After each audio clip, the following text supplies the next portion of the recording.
Top quality और consistent performance के लिए सिर्फ सिल्वर पंप नाम याद रखना। ખૂબ જ અત્યાધુનિક છે, રશિયા પાસેથી ખરીદેલી છે, તેની કેટલીક વિશેષતાઓ પર નજર કરીએ। ખૂબ જ શક્તિશાળી એર ડિફેન્સ સિસ્ટમ S-400 ને માનવામાં આવે છે જયેશ। બિલકુલ, આ તમામ બાબતોને સૌથી મહત્વની બાબત એ છે કે આખરે આ શક્તિશાળી સિસ્ટમ જે જ્યારે ખરીદવામાં આવી ત્યારે ઘણો વિવાદ થયો હતો, પરંતુ ભારતે S-400 ને જ સુદર્શન ચક્ર નામ આપીને સ્વીકારી લીધી અને આજે તેને ઘણી જ કારગત સાબિત થઈ છે। સુદર્શન ચક્ર જે નામ છે તે પણ સંપૂર્ણપણે સજ્જ જ કહી શકાય, કારણ કે ભારતે રશિયા પાસેથી ખરીદી હતી આ S-400 સિસ્ટમ, જે રશિયા જે તમામ જે ડિફેન્સના ઉપકરણો હોય છે તેના માટે રશિયા વર્ષોથી પ્રખ્યાત રહ્યું છે અને ભારત માત્ર ને માત્ર રશિયા અને અમેરિકા જેવા દેશો પર જ વિશ્વાસ કરે છે। અને આ સુદર્શન ચક્રની જરા સિદ્ધિ પણ જોઈ લો, 600 કિલોમીટર દૂરથી તે જોખમને પારખી લે છે અને ત્યારબાદ તેને ધ્વસ્ત કરવા માટે તે કારગત થઈ જાય છે। આપણે જણાવીએ કે આ સિસ્ટમની સૌથી મોટી ખાસિયત આજે ભારતને કામ લાગી છે। એડવાન્સ ફાઇટર જેટને પણ તોડી પાડવાની ક્ષમતા આ ડિફેન્સ સિસ્ટમને છે। જી હા,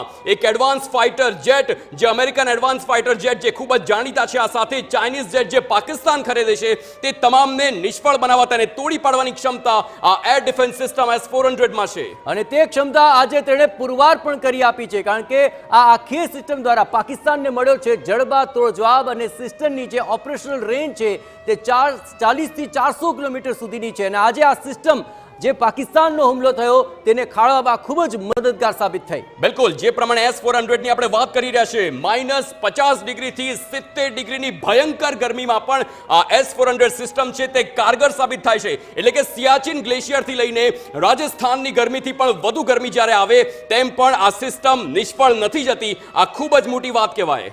4800 મીટર પ્રતિ સેકન્ડ મેક્સિમમ સ્પીડ છે। આપ જરા કલ્પના કરો આ પ્રકારની સ્પીડ સાથે તે કઈ રીતે કોઈ પણ ડિફેન્સ સિસ્ટમને ધ્વસ્ત કરવા માટે કામ કરતી હશે તે સમજી શકાય છે અને આજે તેનો પુરાવો આપણને મળી પણ ગયો છે। આજે જો આ સિસ્ટમ ના હોત તો આખરે 15 શહેરોના શું હાલ હોત અથવા ભારતને કેટલી મુશ્કેલી પડી હોત તે આપણે કલ્પના કરી શકીએ તેમ છે, પરંતુ આ ડિફેન્સ સિસ્ટમને કારણે આજે